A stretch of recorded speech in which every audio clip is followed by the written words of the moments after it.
About a month or so ago, Pastor Joshua Makela of South Africa said via TikTok, quote, "God took me to see the future and then he brought me back." In this vision or whatever occurred in the pastor's mind, he said on the 23rd and the 24th of September 2025, I, Jesus, will come and take my church. Many of the followers of Makela basically shut down life. They quit school, they left their homes and got rid of their cars, and then the time came. September passed, September 23rd and 24th passed, and still there was no Jesus. And they posted their disappointment in the prediction that the pastor had made. Now, such failures really are not unusual. These predictions have been occurring for years. For example, Jehovah's Witnesses have made at least 8 major failed predictions about the return of Jesus and the end of the world, beginning the first one in 1874 all the way up to 1975. And each prediction was followed by a doctrinal shift that kind of retranslated their prediction, which really was a false or incorrect prediction to begin with. The humans are incurably curious about the future. Maybe that's why we're always thinking about what lies ahead, and maybe that explains why we would spend money on palm readers or fortune tellers or consult astrologers or psychic hotlines and so forth. Well, today I want to begin a 4-part sermon series that's going to address our current times and the events that we are living in now and look to the future. So I'm going to predict the future a little bit. The title of the series is Current Chaos and the Coming Christ. And really there's 2 things to look at in the series. Today's message and next week's message is going to be the current chaos. And then the last 2 messages are going to be about things in the future. On the first Sunday of November, the coming of Christ. I'm not saying Jesus is coming on the first Sunday of November. I'm saying we're going to teach about the aspects in the Bible of a coming of Jesus on the first Sunday of November. We're going to talk about the Antichrist and things like that. But today, to begin the series, we're going to talk about the coming of society's ruin. Now, that is the current chaos. And to do that, we're going to look at 2 Timothy chapter 3. And I'm going to take that paragraph and we're going to look at 5 things about the coming of society's ruin from 2 Timothy chapter 3, those first 5 verses. Now, when I read those, you're going to see that I very easily could have picked out 12 things. But I know that you want to get home before the second football game that starts. You want to get home before then. So I've narrowed it from 12 to 5 things that are going to direct us and speak towards the coming of society's ruin. So let's look at the passage. It's 2 Timothy chapter 3, the first 5 verses. They say this. But know this, hard times will come in the last days. For people will be lovers of self, lovers of money, boastful, proud, demeaning, disobedient to parents, ungrateful, unholy, unloving, irreconcilable, slanderers, without self-control, brutal, without love for what is good, traitors, reckless, conceited, lovers of pleasure rather than lovers of God, holding to the form of godliness, but denying its power, avoid these people. Now I want to start by looking at that first phrase that talks about hard times will come in the last days. What does Paul mean by that term, last days? Last days, that word means, it's used often in the Bible. Last days means the extreme, the most remote place or time. It's the extremity. Most often in the Bible, first this term refers to the most extreme time you can think in your mind. So it might be your lifetime, the end of your lifetime, the last days of your lifetime. Also, it can mean the extreme that you could think of. Maybe it would be the generation of your grandchildren, as far out as you can think. So Often, that's what it first means. But if you extend the telescope just a little bit in that term, last days, it can also mean to a futuristic last day. And so it has those two types of meaning. So if it's Matthew 24, if it's the book of Revelation, if it's Paul's writings like we read here, first, I want us to understand that when we see the word last days, it's referring to the immediate audience that is reading that passage. Most of the New Testament, for the exception of the book of Revelation, was written before 70 A.D.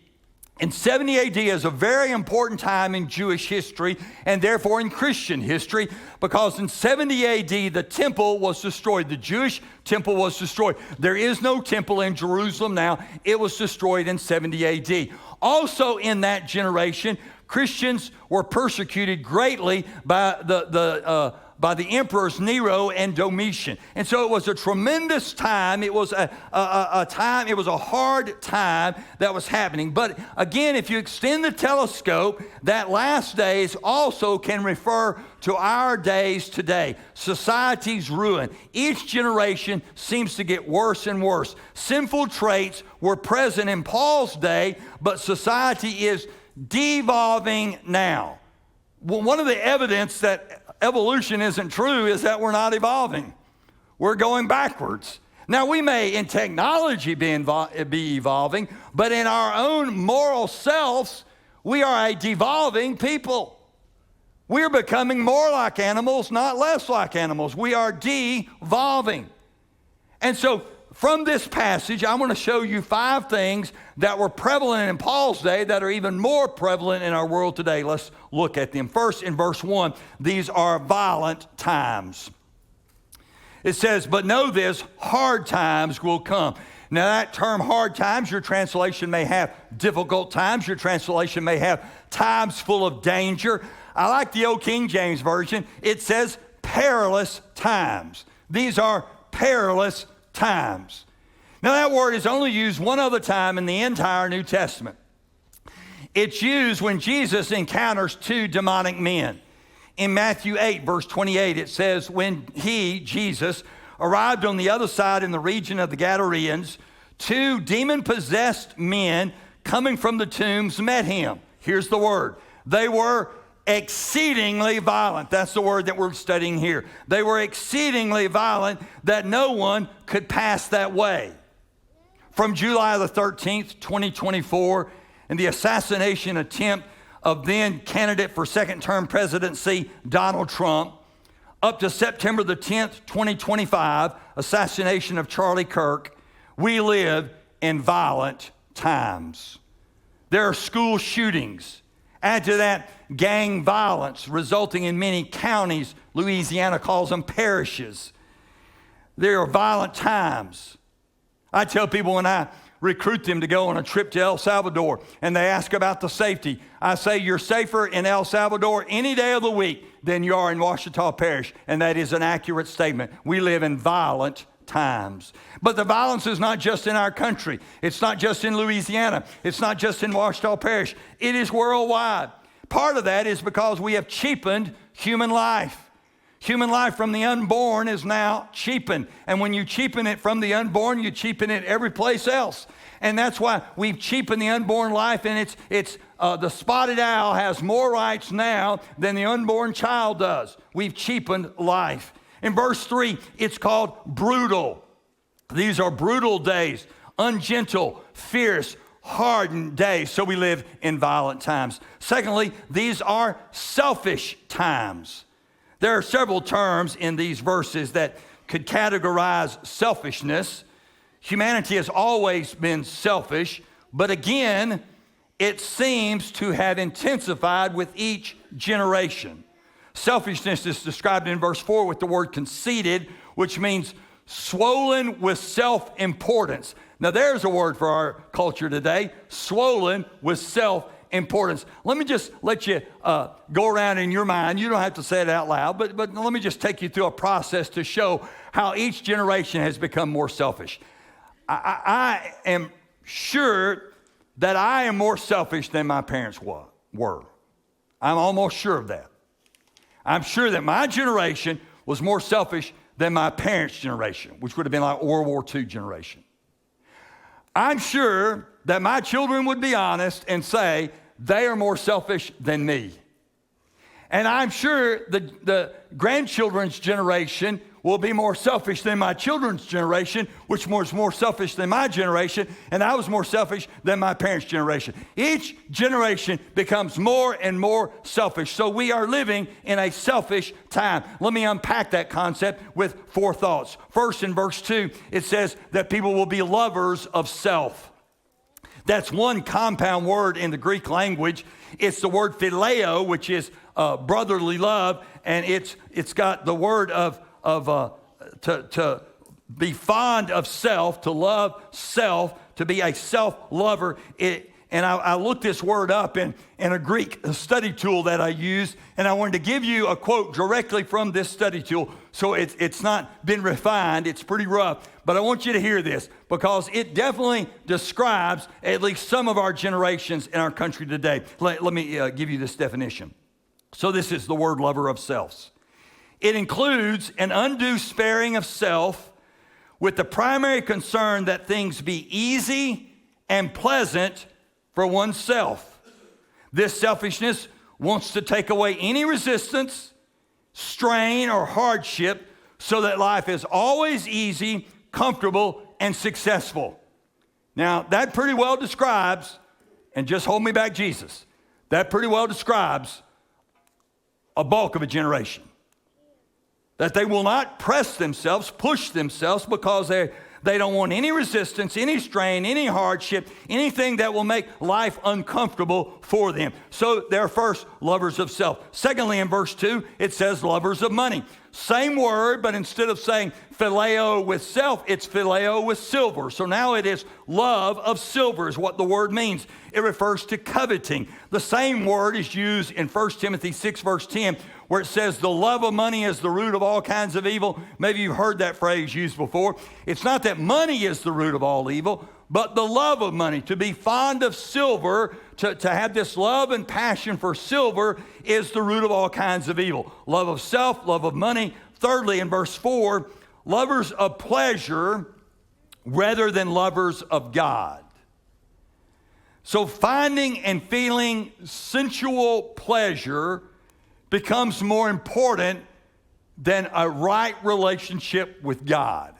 This is really an interesting word in the Greek language. We get our word voluptuous from this word, which has a sexual, lustful connotation to it. And so verse 4 says that people will have a desire for a voluptuous intake more than God. The word rather means in comparison to. So that means in the moment for a Christian and in habitual moments for non-Christians, the unsaved and us, we choose the voluptuous desire over a relationship and over pleasing God. Approximately 1.5 billion, with a B, websites are dedicated to pornography. 1.5 billion. The pornography industry just in the United States makes $3 billion a year. Over 90% of boys and 60% of girls report accessing pornography by the age of 18. The average age first exposure to pornography is 11 years old. About 28,000 users access pornography, view pornography every second. 28,000 just viewed. Another 28,000 just viewed. Adult content is the most searched category on the internet. The biggest demographic consuming pornography are males aged 18 to 24. So lovers of pleasure, voluptuous desires over lovers of God. There's a fourth word to look at here found in verse 4. It is the word reckless. I included it in this category because the word means to stumble carelessly. I would give just an old country translation and say it means to stumble head over heels. And so people are stumbling head over heels in love with self, in love with money, and in love with voluptuous desires. This leads me to number 3. These are disrespectful times.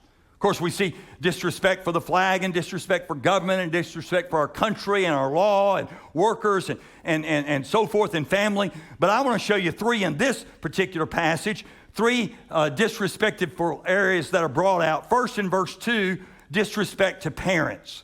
Now, I find that really odd when I'm reading verse 2. If you lay your eyes on verse 2 and you just look over all those descriptive words, and all of a sudden, out of the blue, it seems like Paul says, disobedient to parents.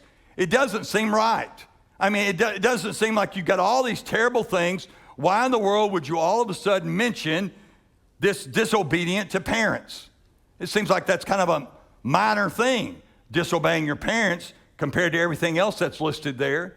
And yet disobeying parents is really an issue of society.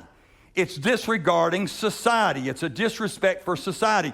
Now, I understand that parents aren't perfect. I sure was not a perfect parent. I didn't come from perfect parents. And I understand there are some very ungodly parents out there. I also understand that. But there's a level of respect that a parent is to have. No matter how sorry they are, there is a level of respect that they should have. And so that's what this verse is talking about, how it hurts all of culture when there's a disrespect to parents. That word disobey actually means to be unwilling to be persuaded or unbelieving. In other words, you won't be persuaded by your parents. You're unbelieving of your parents.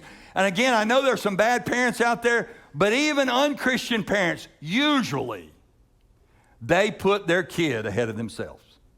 They will sacrifice for their kid, usually. And so there's the disrespect for parents. The second disrespect found in verse 3 is disrespect for peace or harmony. It's the word in verse 3, irreconcilable. Now, if you know someone like that and they're in the church right now, don't make contact with them, eye contact with them.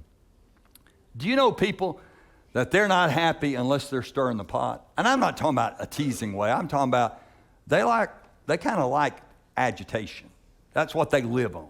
They live on causing issues, causing problems. You know, we got media folks, that's all they like to do is just stir things up, and we're foolish enough to watch them. We're involved in that. Well, that's what is talked about here. It's disrespect of peace and harmony.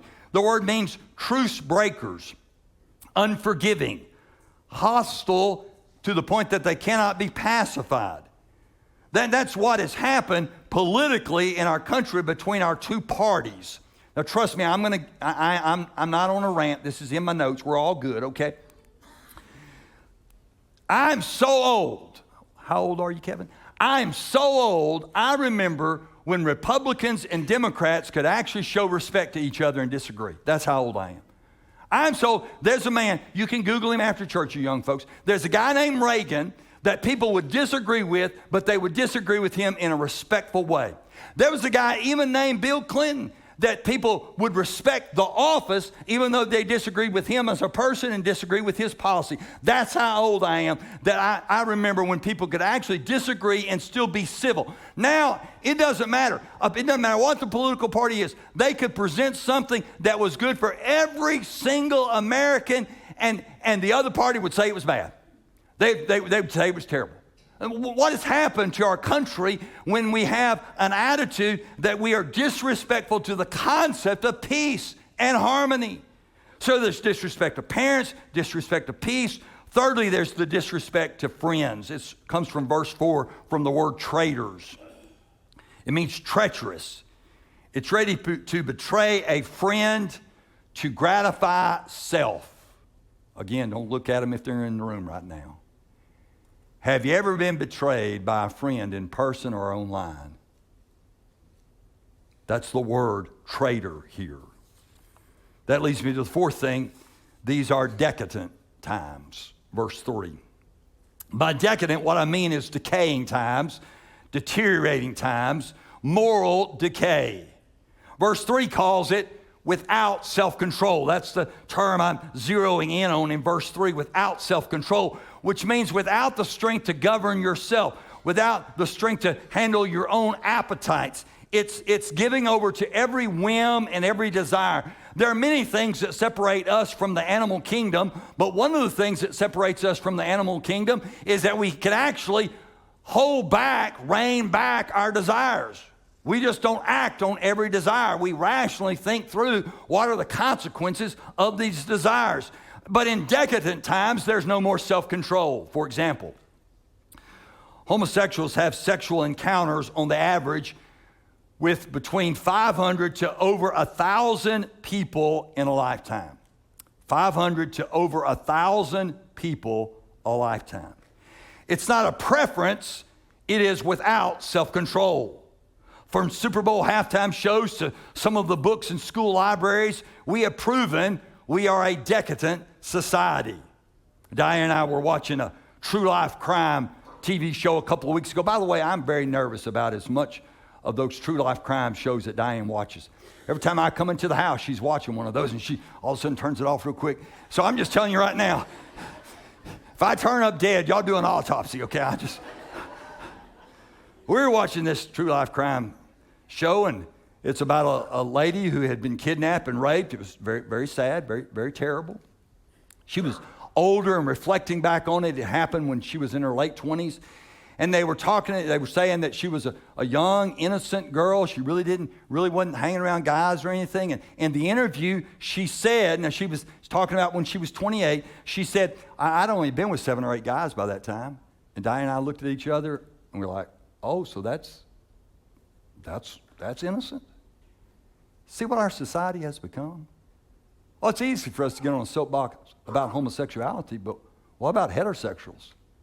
What about those numbers of relationships?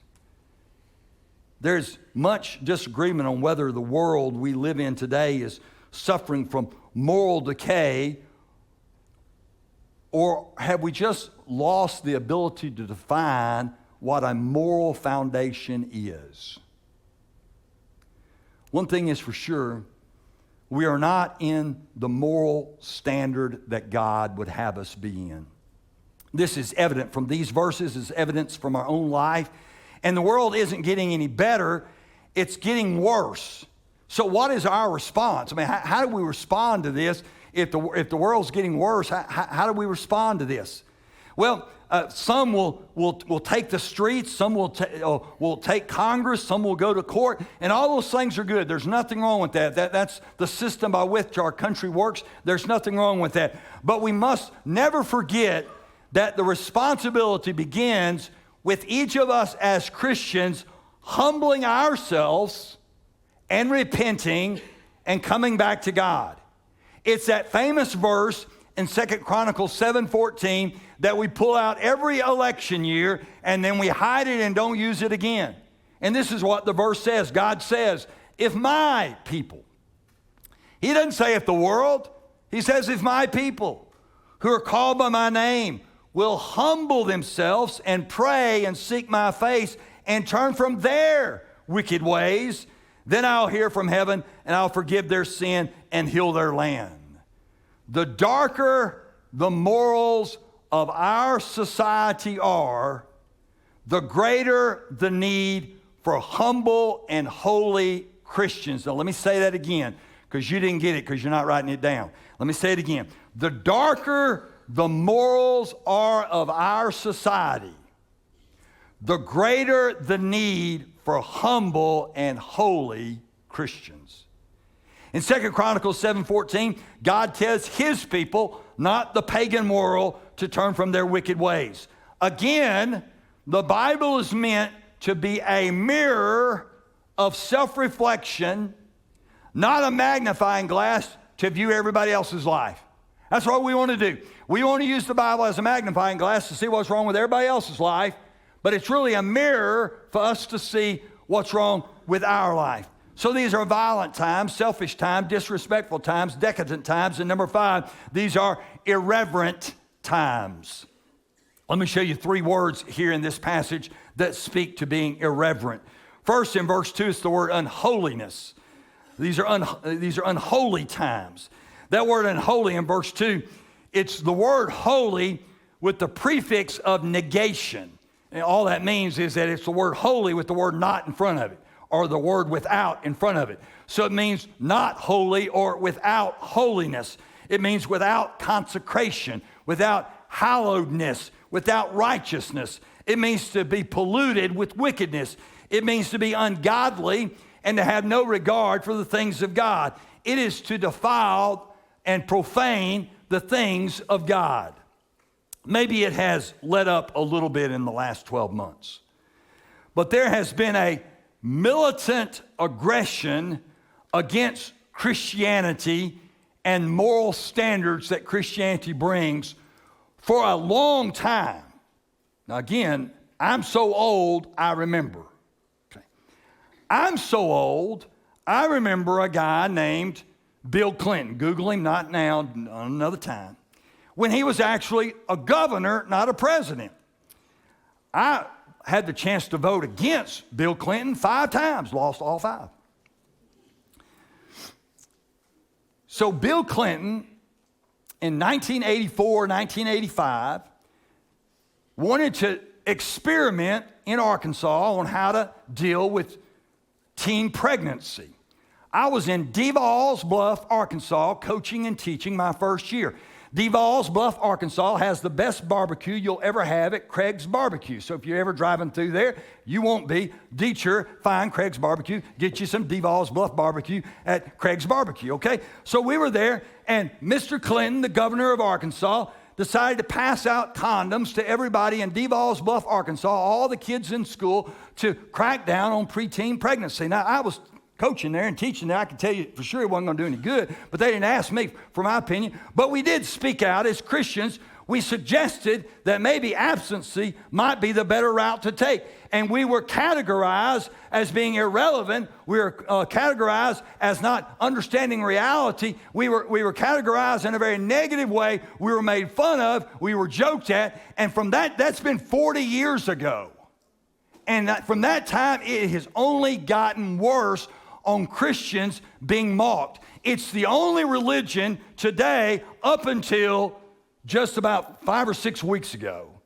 And all of a sudden, some people figured out you probably shouldn't be making fun of a 31-year-old getting murdered. All of a sudden, people found out that wasn't cool. But the fact that people did it shows how irreverent we are living. Shows how decadent our society has become. But up until 5 weeks ago, you could make fun of Christians in any comedy setting. Now, you couldn't do that about any other religion. You get in trouble if you did that against Hinduism, or if you did that towards Buddhism or towards Islam, but you could do it against Christianity. You can use Jesus' name in vain all the time. Nobody has a problem with that. But we were the only religion that you could mock. These are irreverent times, unholy times. Secondly, in verse 3, there will be haters of what is good. That's what it says in verse 3. People who hate virtue. There are people who just don't like people who all they want to do is a man and a woman marry and have a family. That's all they want to do. We don't want to hurt anybody. We don't want to cause any problems. We just want a man and a woman to marry and be happy. And they think we're the oddballs. They think we're the crazy ones. Thirdly, there's holding a form of godliness. Holding a form of godliness. In verse 5, this is a person who maintains a facade of religion. They go to a religious building from time to time. They use some religious terms from time to time, but the religion has no power to actually change their lives or inspire anybody else to change.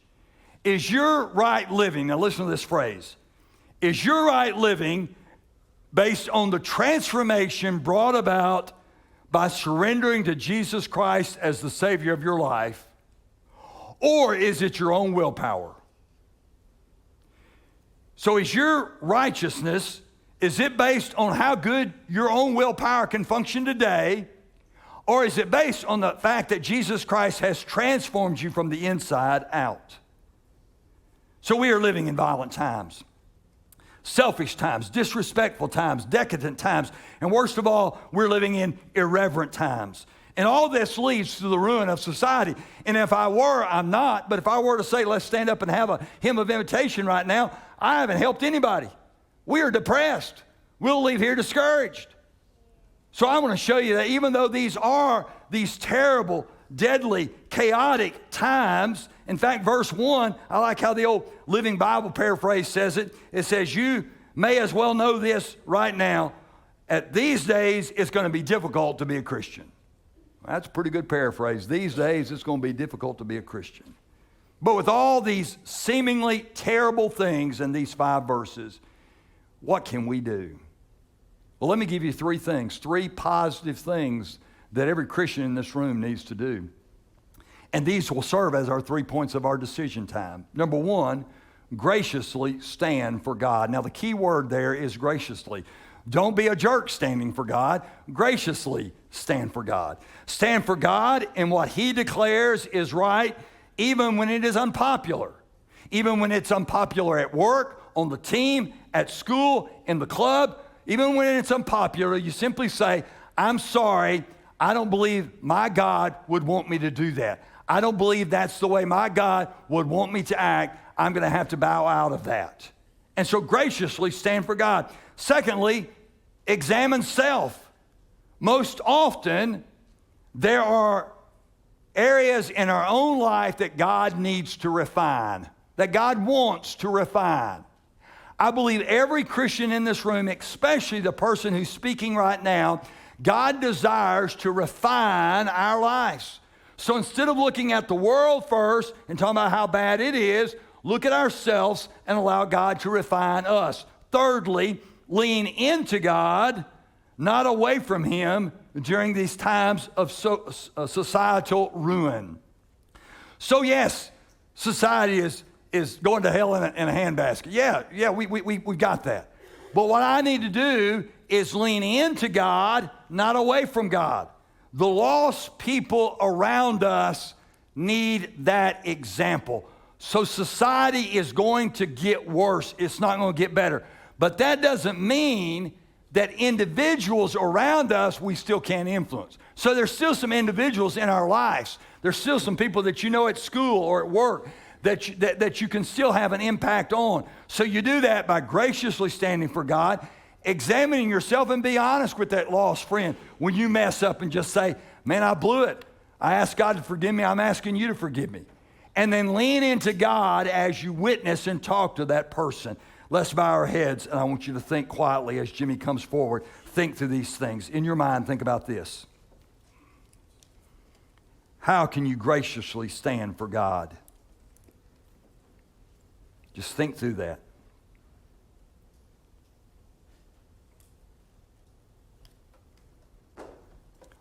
Secondly, are you willing to examine yourself?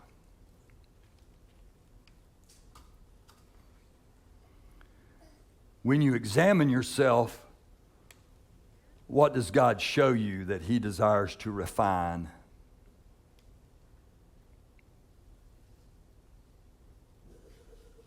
Will you be honest with that and with God about that area that needs to be refined?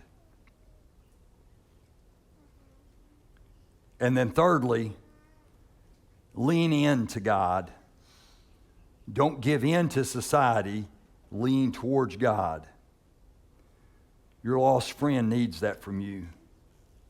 You may be the only Christian influence or example that lost coworker, classmate, teammate, neighbor, friend has.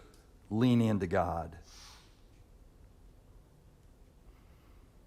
God, I pray you'll use the words from this message, the impact from these 5 verses in the Bible, to take us individually where we need to be, and as a church where we need to be. In Jesus' name I pray, amen.